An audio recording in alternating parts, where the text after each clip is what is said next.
ನಮಸ್ಕಾರ ವೀಕ್ಷಕರೇ, ನಾವಿವತ್ತು ನಾರ್ತ್ ಗೋವಾದಲ್ಲಿದ್ದೀವಿ.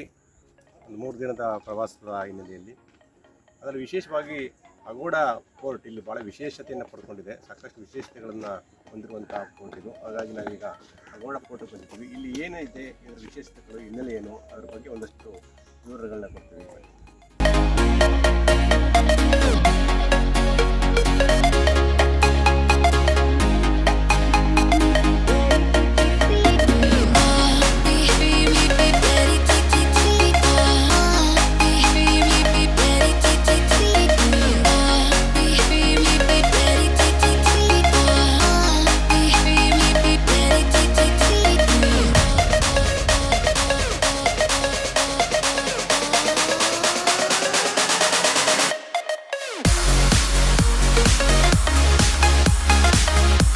ಗೋವಾದಲ್ಲಿ ಸಂರಕ್ಷಿತವಾದ 17ನೇ ಶತಮಾನದ ಪೋರ್ಚುಗೀಸ್ ಕೋಟೆ ಅಗೋಡಾ ಕೋಟೆ. ಇದರ ಜೊತೆಗೆ ಒಂದು ದೀಪಗೃಹ ಇದೆ. ಇದು ಅರಬ್ಬಿ ಸಮುದ್ರವನ್ನ ನೋಡ್ತಾ ಇರೋ ಹಾಗೆ ಸ್ಥಿತವಾಗಿದೆ.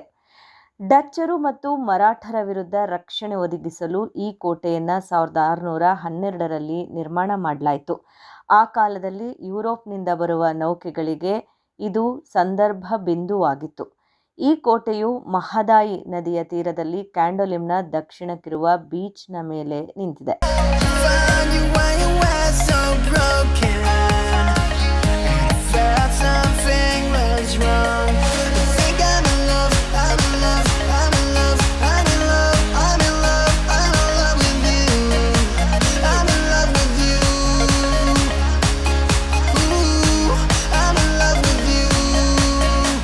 ಕೋಟೆಯೊಳಗಿನ ಒಂದು ಸಿಹಿ ನೀರಿನ ಬುಗ್ಗೆ ನಿಲ್ಲುತ್ತಿದ್ದ ಹಡಗುಗಳಿಗೆ ನೀರನ್ನ ಪೂರೈಕೆ ಮಾಡ್ತಾ ಇತ್ತು.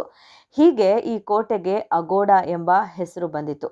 ಪೋರ್ಚುಗೀಸ್ ಭಾಷೆಯಲ್ಲಿ ಅಗೋಡಾ ಎಂದರೆ ನೀರಿರುವ ಎಂದಿದೆ.